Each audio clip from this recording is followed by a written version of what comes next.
बिस्मिल्लाहिर्रहमानिर्रहीम। अस्सलाम वालेकुम। तो वहाँ पर बैठी यही बातें हो रही थी, लेकिन मैंने कोई परवाह नहीं की, क्योंकि जो कुछ भी किस्मत में लिखा होता है वही होता है और इसके पीछे अल्लाह की मर्जी होती है। इन लोगों की मर्जी नहीं होती। मुझे बस आज अपने काम पर जाना था। मैं इस प्रोजेक्ट पर जा रही थी जिसमें मेरे दिल में कोई शरीक नहीं था।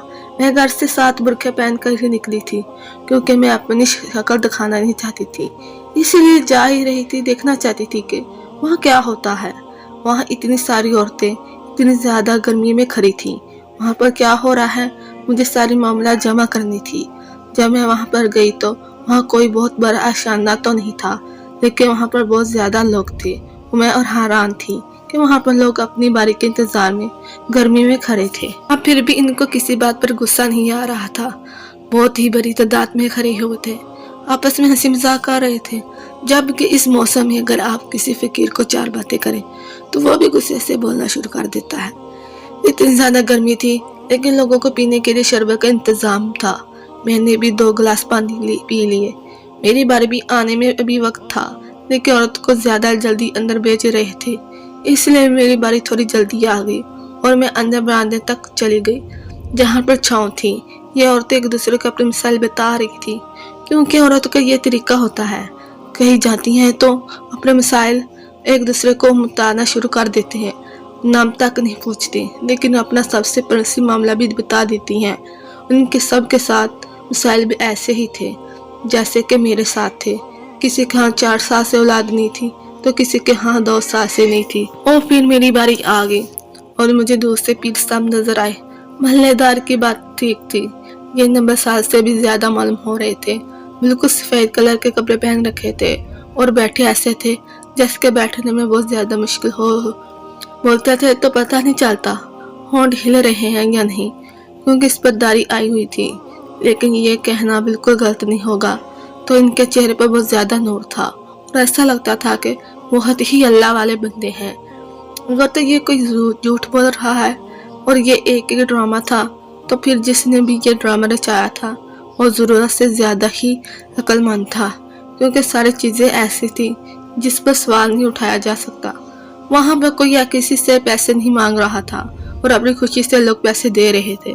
वहाँ पर मैंने ये बात भी नहीं की, जो लोग पैसे दिए जाते हैं इसके साथ लोग वही खाना खिला दिया जाता है। इस जगह हफ्ते में 4 दिन लंगर होता है, 2 दिन नहीं है, लेकिन हफ्ते में 4 दिन होता है। इतने सारे अवाम को खाना खिलाने में काफी सारे पैसे तो लगते ही होंगे। इसका मतलब कि वो पैसा अपनी जेब में नहीं डाल रहे थे, नहीं तो फिर इतने सारे लोगों को 4 दिन खाना कैसे खिलाते। क्योंकि यहाँ पर जितना रश था, कम से कम भी 300-400 लोग जमा हो चुके हैं। जवान औरतें को वो ज्यादा आगे भेज रहे थे, क्योंकि वहाँ पर ये बातें हो रही थी कि इनको पहले देख लें, इनकी अभी अभी शादियां हुई हैं, इनके लिए तो बहुत मसले मिसाइल बने हुए हैं। ये बात तो सच है, जिस औरत के यहाँ बच्चा नहीं हो रहा होता तो सारे माशरे इसके पीछे पड़ जाते हैं, क्योंकि इसके पीछे पड़ जाना कि ये आखिरी मौजू होता है। इसलिए यहाँ भी मेरी बारी जल्दी आ गई और मैं सामने जाकर बैठी। मैंने अपना नाम गलत बताया और कहा कि शादी हुई है, 2 साल से औलाद नहीं है। सास शोहर की दूसरी शादी करवाने की बात कर रही है। इसने मेरा नाम पूछा और उसके बाद मुझे चुप कर जाने का इशारा कर दिया।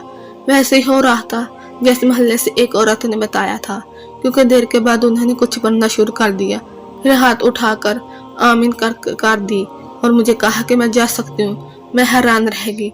बस इतना ही तो एक औरत ने कहा कि अल्लाह सब ठीक करेगा बेटा, अब तो अपने घर चली जाओ और दोबारा अगर खुशखबरी मिल गई तो बताने के लिए जरूर आना। मैं हैरान हुई, इस तरह कैसे खुशखबरी मिल जाएगी। जाते जाते उन्होंने मुझे एक नजर देखा था। मेरी आंखों में बेएतबारी थी, शायद इनको पता चल गया था।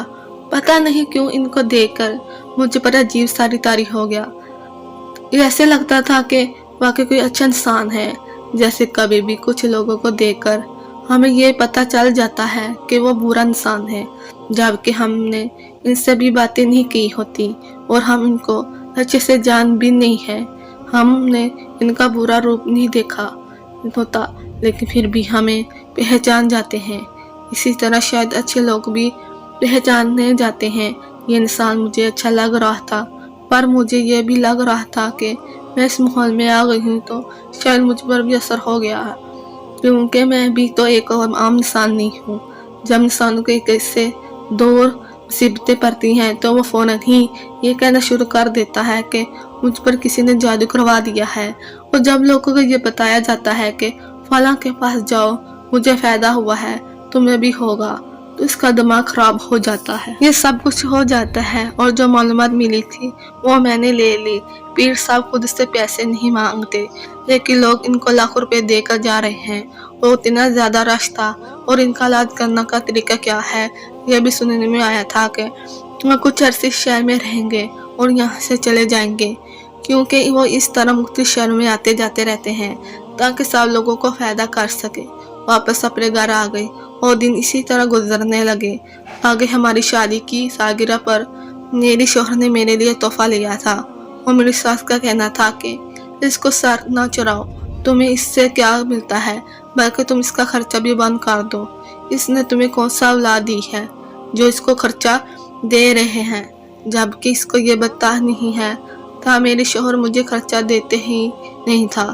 खैर दिन इसी तरह गुजरने लगे और एक दिन मेरी तबीयत अचानक से बहुत खराब हो गई। डॉक्टर के पास गई तो उसने ऐसी खबर सुनाई कि मेरे कदमों तले से जमीन निकल गई।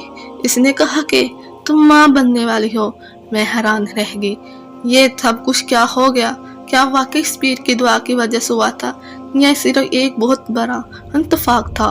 मैंने ये बात अपने शौहर को बताई तो वो हैरान था और बहुत ज्यादा खुश था। मेरी सास का भी मुंह बंद हो गया था, बल्कि अब तो वो मुझसे बहुत ज्यादा मोहब्बत करती थी। कह रही थी कि देर से आ रही है पर खुशखबरी तो आ रही है, और लोगों को तो 10 साल बच्चे नहीं होते, तुम्हारी तो सिर्फ 2.5 साल ही हुए थे। मेरा बहुत ख्याल रखती थी और काम तो मेरे वैसे ही घर बैठकर करने वाला था, इसलिए मुझे कोई भी मसला नहीं था। लेकिन अभी भी हैरान थी कि ये सब कुछ क्या हो रहा है, ये कैसे हो गया। एक दिन मैंने फैसला किया कि शौहर के साथ वहां पर जरूर जाऊंगी और पता करूंगी कि उन्होंने ये सब कुछ कैसे किया है। दरअसल इसमें एक बात ये भी थी कि 5 में से 4 डॉक्टर ने मुझे ये कहा था कि मैं कभी मां नहीं बन सकती हूँ। सिर्फ एक डॉक्टर ने कहा था कि उम्मीद है, और इसी डॉक्टर से इलाज करवा रही थी। और ये बात मैंने किसी को भी नहीं बताई थी, ना ही अपने शौहर को, ना ही सास को। इसलिए जब मुझे मेरी सास ने कहा कि तुम्हें साथ लेकर जाऊंगी तो मैंने इनकार कर दिया था, वो सिर्फ ये देखने के लिए वहाँ हो क्या रहा है, क्योंकि मुझे पता था कि मेरे साथ कोई मौजूदा होने वाला नहीं है। लेकिन अब मैं बिल्कुल भी समझ नहीं पा रही थी कि ये सब कुछ कैसे हो गया। मैं दोबारा डॉक्टर के पास गई। उसने कहा कि तुम माँ बनने वाली हो, इसमें कोई शक नहीं है। मैंने तुम्हें कहा था कि थोड़ी बहुत उम्मीद है। इसमें 2-3 हफ्ते तक इंतजार करती रही और डॉक्टर के पास गई। उसने कहा कि तुम्हारा बच्चा बिल्कुल ठीक है और ये एक सेहतमंद हामिल है। अब तुम परेशान होने की जरूरत नहीं है, क्योंकि अब कोई मसला होने वाला नहीं है। बच्चा नाशुमान की तरफ जा रहा है। अब तो मैं हैरान हो गई और अपने शौहर को ये सब बता दिया। यानी ये ऐसा ही था कि जैसे मैं एक मंच औरत की तरह थी, जिसको सिर्फ एक डॉक्टर ने ये कहा था कि वो मां बन सकती है, और सिर्फ वहाँ पर जाकर 2 मिनट बात करने से मुझे ये खुशखबरी मिल गई थी। पूरी तरह से हैरान थी। वहाँ पर गई तो वहाँ पर और भी लोग इसी तरह खानियाँ लेकर बैठे थे। मैंने पीर साहब को देखा तो मुझे बहुत सी अजीब सा महसूस हुआ था, जैसे वाकई इनके अंदर अच्छाई की ताकत है। हम लोग दोबारा अंदर चले गए और मैंने इनको एक खिदमतकार को ये बात बताई, और ये बात भी बताई कि मुझे डॉक्टर ने मना कर दिया। इसने कहा कि हम तो रोज इसी तरह की कहानियां सुनते रहते हैं, जगह जगह जाते हैं, वहाँ पर यही होता है, इसलिए हम लोग ज्यादा हैरान नहीं हैं। मैंने कहा कि फिर ये सब कुछ हुआ कैसे? फिर उन्होंने कहा कि पीर साहब सिर्फ दुआ करते हैं, ना तो कोई दवाई देते हैं, ना ही किसी से पैसे लेते हैं, ना ही कुछ खाने को दिया, ना लगाने को देते हैं। ये तो अल्लाह भी कहता है कि जब किसी के लिए जिससे दुआ की जाती है और आपको भी इससे कोई मतलब नहीं होता तो वो दुआ जरूर कबूल होती है। इसी तरह इनकी ये दुआ कबूल हो गई और आपको लोगों का मसला हल हो गया। इसका मतलब कि वो झूठ नहीं होता। वो झूठ होते तो हजारों लाखों करोड़ रुपए भी कमा सकते थे, और अगले ही दिन वो इस शहर से चले गए और दोबारा कहाँ गए किसी को नहीं पता। पर मेरी जिंदगी बिल्कुल ही बदल गई। मेरी सास अब मुझसे मोहब्बत करने लगी और शौहर का रवैया मेरे साथ मजीद अच्छा हो गया, और अल्लाह ने मुझे प्यारे बेटे से नवाजा। جس کے بعد اس گھر میں میری عزت بھی بڑھ گئی اور میری پیٹ پیچھے ہونے والی باتیں بھی نہیں ختم ہو گئی. سب کچھ ٹھیک ہو گیا تھا. میری زندگی میں ہر دفعہ لوگ جھوٹ نہیں ہوتے، ہر دفعہ کوئی آپ سے فائدہ نہیں اٹھانا چاہتا ہے. کبھی کبھی کسی کی بھی دعا آپ کو لگ جاتی ہے.